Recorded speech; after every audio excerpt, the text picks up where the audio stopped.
நேரா உள்ள போயிட்டேன். இங்கெல்லாம் வரக்கூடாது, நாங்க நேரா உள்ளே போயிட்டேன். உள்ள போயிட்டு உனக்கும் எனக்கு நீ கல்யாணம், நீ வந்தனா இன்னைக்கு இல்லைன்னா நம்ம லவ்லாம் வேண்டாம் வெட்டிலாம் அப்படின்னு கை பிடிச்சிட்டு கிளம்பி மாட்டா. அவன் கேட்கறது 6 மாசம் லோன் கேட்டலையா, நான் அடுத்த மாசம் சேர்த்து கட்டுறேன்னா இல்ல 1 மாசமாவது கேட்டுங்க, சரி நான் எடுத்துட்டு வரேன்னா நீ எடுத்துன்னு வர வரையும் நான் உங்க வீட்டு வாசல்ல உட்காரணும். பைக்ல பின்னாடி உட்காந்துட்டு உங்க மேல சாஞ்சி கொஞ்ச நேரம் தூங்கிட்டு போகணும். எனக்கு ரொம்ப ஆசையா இருக்குப்பா. இப்ப நம்ம எங்க வந்திருக்கோம்னா வா தமிழா வா நிகழ்ச்சியில ஒரு சின்ன ப்ரோமோல நம்ம எல்லாரோட மனசையும் கவர்ந்து நம்மளோட அடி மனசுல இருக்கிற ஃபீலிங்ஸ் எல்லாம் இப்படி எல்லாம் லவ் பண்ணலாமா அப்படின்ற மாதிரி நம்மள கேட்க வச்ச பிரதர் தன்ராஜ் அவங்களோட ஸ்டுடியோக்கு தான் வந்திருக்கோம். ஸோ ஃபியர்லெஸ் ஃபிளிப்பிங் அப்படின்ற இந்த ஜிம்னாஸ்டிக் ஸ்டுடியோஸ இந்த குட்டி ஸ்பைடர்மேன் இவரும் சேர்ந்து நம்ம கூட அவங்களோட கதையெல்லாம் சொல்ல போறாங்க. வாங்க டிராவல் பண்ணலாம்.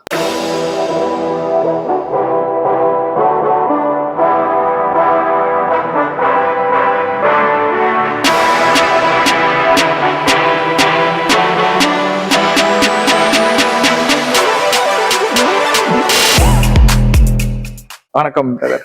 சோ நீங்க சொல்லுங்க, எங்களுக்கு உங்களை பத்தி சொல்லுங்க, உங்களோட சைல்ட்ஹுட் பத்தி சொல்லுங்க. நீங்க யாரு, இப்ப என்ன பண்ணிட்டு இருக்கீங்க, அதை பத்தி எங்களுக்கு கொஞ்சம் சொல்லுங்க. சைல்ட்ஹுட் சொல்லணும்னா 90s சொல்லவே தேவையில்ல. சந்தோஷமான வாழ்க்கை, எதோ பத்தியுமே ஃபீல் பண்ணாத வாழ்க்கை, ரோட்ல காத்து மழை வெயில் எதுவுமே தெரியாத ஒரு வாழ்க்கை. அவ்வளவு சந்தோஷமா வாழ்ந்த நம்ம இப்பதான் எல்லாம் பணம்னு ஓட ஆரம்பிச்சிட்டோம். அந்த டைம்ல அதெல்லாம் இல்லை. எல்லாருக்கும் தெரியும், கிடைச்சது நாலாம் 50 காசு இன்னும் வேணா வாங்கி சாப்பிடுவோம், வயிறு நிறைய இருக்கும், படிப்போம், தண்ணியை குடிப்போம், சந்தோஷமா வாழ்ந்துருந்தோம். இப்பதான் எல்லாம் மாறி இருந்தது. நானும் நடுவில் மாறினோம் தான். எனக்கும் தேவைப்பட்டுச்சு, எல்லா தேவைகள் அதிகமாச்சு, எல்லாம் தெரிஞ்சது. திருப்பி அந்த வாழ்க்கை நம்ம கண்ணு முன்னாடி தான் இருக்கு. அந்த வாழ்க்கை நம்ம கண்ணு முன்னாடி நம்ம கைக்குள்ளதான் இருக்கு. நம்ம தான் அதை தேடிட்டு எங்கேயோ அலையிறோம். இப்போ என் புள்ள மூலியமா எனக்கு அது திருப்பி கிடைச்சது. என் ஒய்ஃபா அதை திருப்பி எனக்கு கொடுத்துட்டு இருக்கா. சந்தோஷமா இருக்கும். சோ நீங்க சொன்னீங்க ஒரு பீரியட்ல ஒரு காலகட்டத்துல வந்து நானும் பணத்தை தேடி ஓடுறதுக்கான ஒரு சூழ்நிலை வந்துச்சு அப்படின்னு சொல்லி. அப்படின்னா அது என்ன சூழ்நிலை? எப்போ நீங்க பணத்தை தேடி ஓட ஆரம்பிச்சீங்க? இல்ல பணம் கஷ்டம் எல்லாருக்கும் பணம் தேவைப்படுது. எப்படின்னா கடன் ஓவரா ஆயிடுச்சு.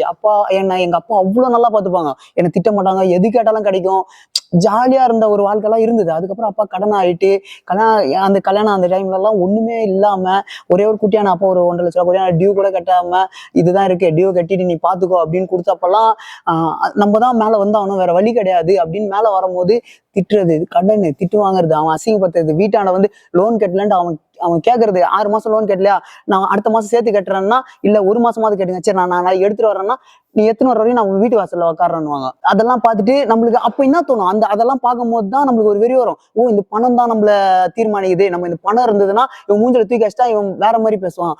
அதெல்லாம் நம்மளுக்கு அது தோண ஆரம்பிக்குது. அவங்க என்ன சொல்றாங்க பாத்தீங்களா, அவங்க வீட்டு வாசல்ல நான் உட்காந்துருக்கேன், நீ போய் காசு ரெடி பண்ணிட்டு வரோம். எவ்வளவு ஒரு ஆம்பளையா எவ்வளவு கோவம் வரும். அந்த கோவத்துல இருந்து ஆரம்பிச்சதுதான் பணம் தேடுற விஷயம். இது வந்து கல்யாணத்துக்கு முன்னாடி நடந்துச்சா இல்ல கல்யாணத்துக்கு அப்புறம் தான்? அதான் அது ஸ்டார்டிங்ல இருந்தே அப்புல இருந்தே ஆரம்பிதி.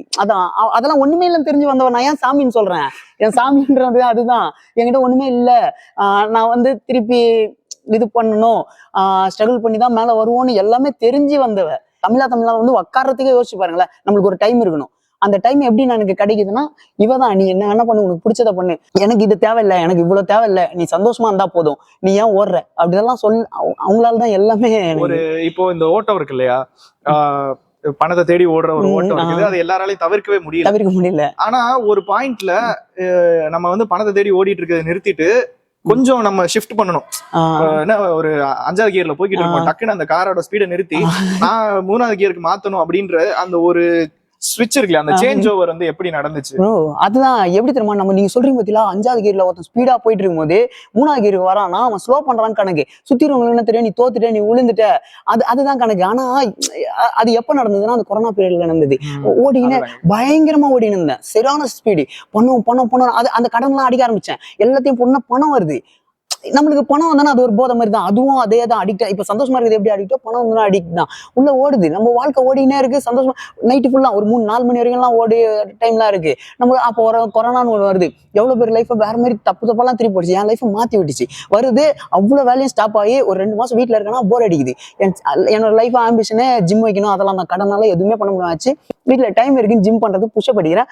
3 வயசு பையன் இவர் தூக்கின்னு வந்து புஷப் அடிக்கிறாரு. என் கூட தப்பா வச்சாலும் ஒரு சந்தோஷம். சரி வா அடி, போஸ் அடிக்கிறேன், கூட சேர்ந்து போஸ் அடிக்கிறான் கண்ணாடியை பார்த்துட்டு ஒரு சந்தோஷம். அந்த 2 மாசம் அவனை ரெடி பண்றேன். கூட இருந்து அவன் ரெடி பண்ண சந்தோஷமா இவன் இடம் கேக்குறா.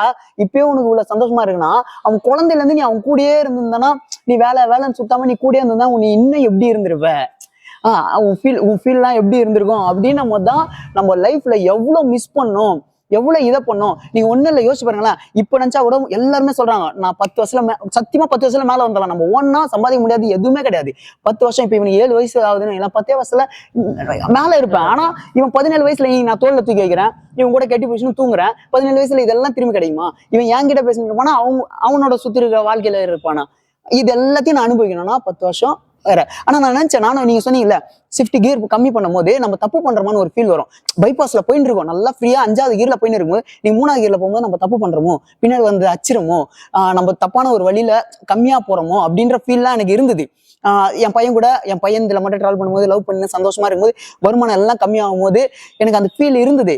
ஆனா இப்போ இதெல்லாம் சொன்னதுக்கு அப்புறம் இந்த மீடியால ரெஸ்பான்ஸ் வாழ்ந்தா உங்களை மாதிரி வாழணும். இப்ப நான் 90% கிளியரா இருந்தேன். அவ்வளவுதான் என் லைஃப், அது வேண்டாம், பணம்ன்ற லைஃப் வேண்டான்னு 90% கிளியர் ஆயிட்டேன். இவனை ரெடி பண்ணா போதும், இவன் ஃபியூச்சர் நல்லா இருந்தா போதும்னு கிளியர் ஆன மீதி 10% இப்ப சுத்தமா வாழ்ந்தா உங்களை மாதிரி வாழணும்னு இவ்வளவு பேர் சொல்றாங்கன்னா அப்ப எத்தனை பேர் அதை தான் நான் நினைக்கிறேன். யாராலையும் அதை விட்டு அந்த 5வது கீரை விட்டு வெளியே வர முடியல. அந்த 5வது கீர்லயே நீங்க சொன்னது சூப்பரா சொன்னீங்க பாருங்க, அந்த கீர் கணக்கு கரெக்ட், அந்த கீர்லயே தான் போறோம். 6வது கீர் ஒண்ணு கிடைக்காதான்னு வேற தேர்ந்து இருக்கும். உங்க லவ் ஸ்டோரி சொல்லுங்க. அதுலதான் சின்ன காமெடி இருக்கும் ப்ரோ. எல்லாரும் சின்ன வயசுல பண்ற மாதிரிதான். தெரிஞ்ச பொண்ணு அவங்களுக்கு தான் மெசேஜ் அனுப்பிச்சேன், ஹாய் அப்படின்ட்டு. ரிப்ளை வந்தது ஹாயின்ட்டு. அவங்க இல்லைன்னா அவங்க பேரை சொல்லி கேட்டேன். அவங்க சொல்லி என்கிட்ட இருக்கு, அதுல ஆரம்பிச்சது. அதுக்கப்புறம் ஃபோன் போயிட்டு அந்த டைம்ல ஃபேஸ்புக் தான் ஜாஸ்தி. ஃபேஸ்புக் மூலியமா அப்படியே மெசேஜ் அப்படியே போயிட்டு ஃப்ரெண்ட்ஷிப் தான். லவ்ன்ற அந்த டாபிக்கே இல்லை, ஃப்ரெண்டு, ரொம்ப ஃப்ரெண்டு. பார்த்ததெல்லாம் கிடையாது, ஆனா ஃபேஸ்புக் தான், அவ்வளவுதான். இல்லை அப்படி பார்த்ததெல்லாம் கிடையாது, அப்படியே போச்சு. அந்த லவ் சொன்னதுக்கு அப்புறம் சும்மா ஒரு மாசமோ 2 மாசமா தான் என்னமோ லவ் சொன்னதுக்கு அப்புறம் அதுக்கப்புறம் அது டக்குன்னு எப்படி ஆச்சு சொல்லுங்க, நீங்களும் சொல்லுங்க. எப்படின்னா நான் டீச்சரா ஒர்க் பண்ணிட்டு இருந்தேன். ஸ்கூல்ல டீச்சரா ஒர்க் பண்ணிட்டு இருந்தேன். எல்கேஜி பசங்களுக்கு எடுப்பேன். அப்போ மெசேஜ் அன்னைக்கு வந்து போன் வந்து எப்படின்னா எப்பவுமே போன் பேசுறோம். அன்னைக்குன்னு என்னைக்குமே டெய்லி போன் பேசிட்டு இருப்போம். எல்லாரும் பண்றது தானே, போன் பேசுறது, மெசேஜ் அனுப்புறது எல்லாம் பண்ணிட்டு இருந்தோம். அன்னைக்கு அதான் பேலன்ஸ் காலி, என் செல்ல பேலன்ஸ் இல்ல, மெசேஜ் பண்றதுக்கு எதுவுமே இல்ல. அங்க எப்பவுமே பாட்டிக்கிட்ட எப்பவுமே முன்னாடியே சொல்லி கொடுத்து பேலன்ஸ் பண்ண ரீசார்ஜ் பண்ண வச்சிருவேன். அன்னைக்கு அவங்களும் லேட்டா வந்தாங்க, பண்ண வைக்க முடியல. போசனே அவங்க போல. அன்னைக்கு இவங்க நான் பண்ணல, மெசேஜ் எல்லாம் பண்ணல, ஏதோ பயந்துட்டாங்க. ஒருவேளை நான் எங்க வீட்டுல மாட்டிட்டேனா, எனக்கு கூட்டிட்டு போய் எங்கன்னா வச்சிடுவாங்களா, ஊருக்கு இருக்க அனுப்பிடுவாங்களான்ற பயத்துல என்ன பண்ணாங்க, அவங்க பயங்கர டென்ஷனா வந்துட்டாங்க. வந்தா அவங்க எச்சம் வெளியே வந்துட்டாங்க. வெளியே வந்துட்டு அப்படிலாம் யாரும் இல்லப்பா, இங்கதான் எனக்கு தெரியாதா, இங்கதான் இருக்காங்க அப்படின்னா, அப்படிலாம் யாரும் கிடையாது, கிளம்பி இங்கெல்லாம் வரக்கூடாதுன்ட்டாங்க. வந்துட்டேன் திரும்பி. நாங்க ஸ்கூலுக்கே போயிட்டேன். அங்க அது பெரம்பூர், நான் இங்க இருக்கேன், ஒரு 20 கிலோமீட்டர் டிஸ்டன்ஸ். திருப்பி வந்துட்டு என்னால இருக்க முடியல. திருப்பி எனக்கு என்னன்னா, ஐயோ இப்ப சும்மா இருந்துட்டா கூட ஏதோ ஒண்ணு இருக்காங்களா இல்லையா, சரி நாளைக்காக தெரிஞ்சிருக்கும். இப்ப என்ன ஆச்சுன்னா எச்சமுக்கு தெரிஞ்சிச்சு. அவங்க என்ன பண்ணுவாங்க, எப்படி இருந்தாலும் வீட்டுக்கு சொல்லுவாங்கன்னு கன்ஃபார்ம் எனக்கு ஆயிடுச்சு. அவங்க ஸ்கூல்ல இருந்து வீட்டுக்கு முடிச்சுட்டு, டீச்சர் வேலையை முடிச்சுட்டு கிளம்புறதுக்குள்ள நாங்க போய் ஆகணும். அதுக்காக திருப்பி போயிட்டு நேரா உள்ள போயிட்டேன். இங்கெல்லாம் வரக்கூடாது, நாங்க நேரா உள்ளே போயிட்டேன். உள்ள போயிட்டு உனக்கும் எனக்கும் நீ கல்யாணம், நீ வந்தனா இல்லைன்னா நம்ம லவ்லாம் வேண்டாம் விட்டுலாம் அப்படின்னு கையை பிடிச்சிட்டு கிளம்பி வந்துட்டா. அந்த நான் சொல்லுவேன்ல, அவ கண்ணுல இருந்து தண்ணி வந்து என் கையை பிடிச்சி அப்படி கிளம்பி வந்தா ஒருத்தி. நான் வேற கல்யாணம் பண்ற ஐடியாலாம் இல்லை, நான் பயத்துலதான் போனேன். பைக் வேற 2 பேர் தள்ளி விட்டுருக்கிறேன்.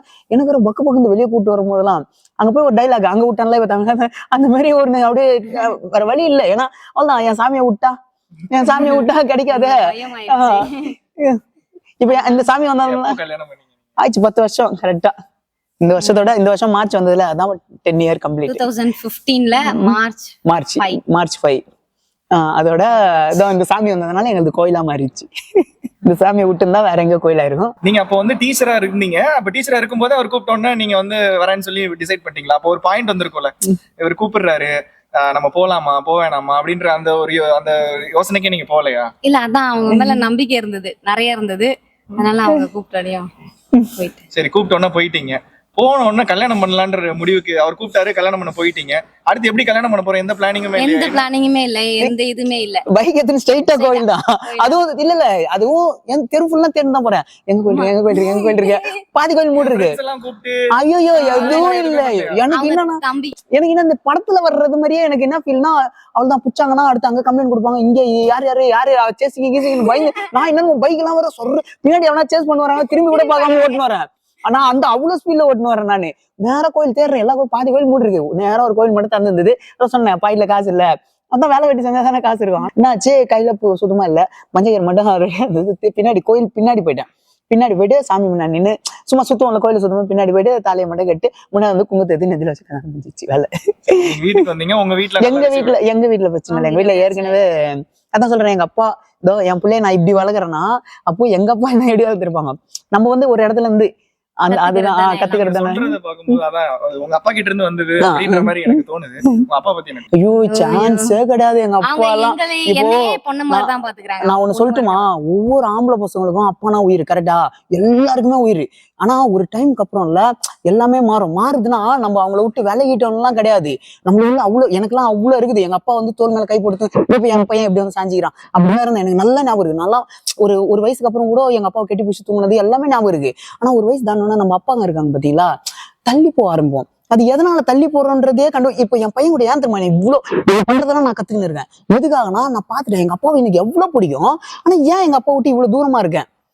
எங்க அப்பா பாட்டு தான் இருக்கேன் என் செல்ல. புரியுது, எனக்கு கால் பண்ணீங்கன்னா எங்க அப்பா பாட்டு தான் வரும். எங்க அப்பானா எனக்கு உயிர். ஆனா இல்ல கண்ணை பார்த்து பேச மாட்டோம். ஏன் இவ்வளவு டிஸ்டன்ட் ஆச்சுன்னே எனக்கு புரியல. அவ்வளவு க்ளோஸா இருந்தா எனக்கு எங்க அப்பா தூங்கும் போதுல காலை பிடிச்சி அமைக்க விடணும், எங்க அப்பா கஷ்டப்படக்கூடாது, எல்லாம் பாத்துக்கணும், எல்லாமே ஆசை இருக்கு. ஆனா ஆம்பளை பசங்க இதை பார்த்துட்டு இருக்க எல்லா ஆம்பளைங்களுக்கும் இந்த ஃபீலிங் இருக்கும் கண்டிப்பா. ஏன் அப்பாங்களை விட்டு இவ்வளவு தள்ளி இருக்கும்? எங்க அப்பானா இப்ப எங்க அப்பா 10 வாட்டி ஃபோன் பண்றாங்க, இப்ப சாப்பிட்டியாப்பா எல்லாம் கேக்குறாங்க. அந்த 2 வார்த்தைக்கு மேல ஏன் பேச முடியல?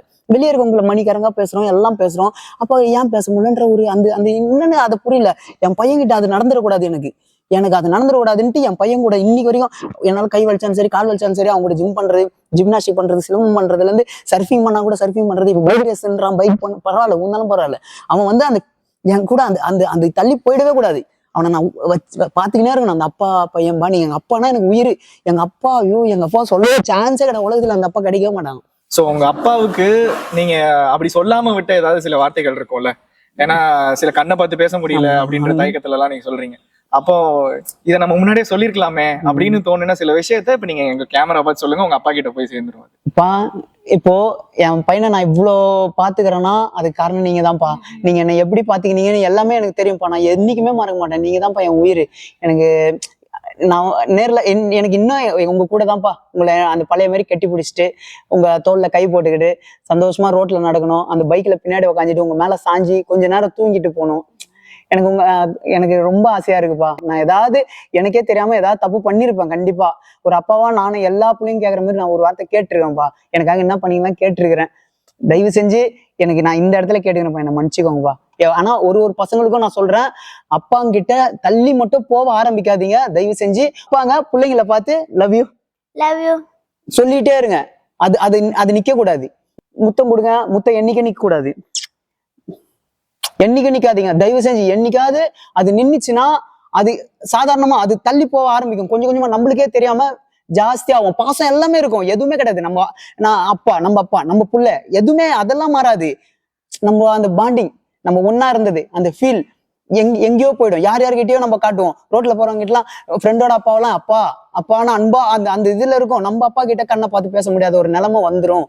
ப்ளீஸ் அந்த தப்ப என்ன மாதிரி யாரும் பண்றாதீங்க. நீங்க இது வரைக்கும் அவர்கிட்ட கேட்கணும்னு நினைச்சு கேட்காம விட்டுருந்தீங்கன்னா இப்ப கேட்டுருங்க. ஏதாவது ஒண்ணு பொருளும் இல்ல, ஏதோ ஒண்ணு. நீங்க இந்த பீச்சுக்கு கூட்டு போற சொல்றீங்களா, அது மாதிரி ஏதோ ஒண்ணு.